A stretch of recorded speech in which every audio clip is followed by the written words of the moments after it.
Hi, Assalamualaikum. My name is Nur Fatih Akila, E2382601 from SPF, and today I'm presenting about protein quality malnutrition, focusing on the clinical and metabolic impacts of protein quality in malnourished children based on the article by Manari and colleague published in 2024.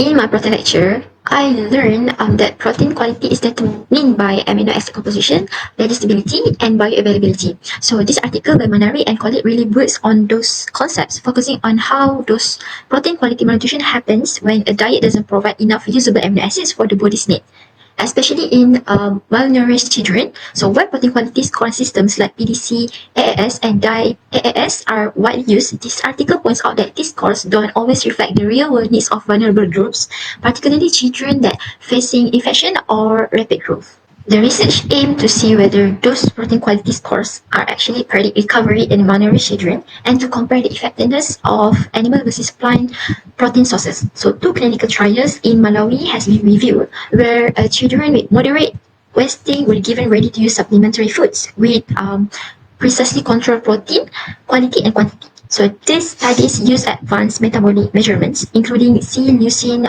infusion, to track whole body protein synthesis and amino acid oxidation as their key indicators of how well the body is using dietary protein. Panel C and D compare different proteins diets in malnourished children. So both meat and egg white plus tryptophans diets will support the protein synthesis by increasing both the amount and quality of protein. So using egg white plus tryptophans at a higher dose will boost protein synthesis even more. Interestingly, the highest quality protein diet leads to the lowest amino acid oxidation, meaning the body is using dietary amino acids more efficiently for building new proteins rather than breaking them down for energy. So this directly supports what I learned in class about the importance of matching dietary amino acids to the body needs, especially under stress like infection or growth.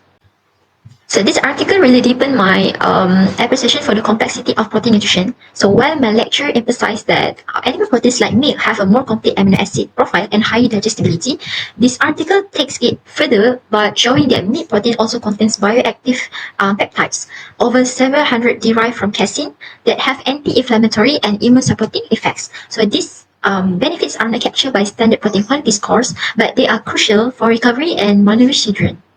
So the research also shows that simply increasing protein intake isn't enough because the source and quality of protein matter greatly, especially for children that are facing infection or needing catch-up growth. So plant-based proteins, even with similar scores, don't provide the same recovery benefits as milk protein. So this insight has really helped me connect the biochemical principles from my lecture with real-world clinical outcomes, and it highlights why nutrition interventions for malnourished population must prioritize not just high protein quality, but also the right protein sources.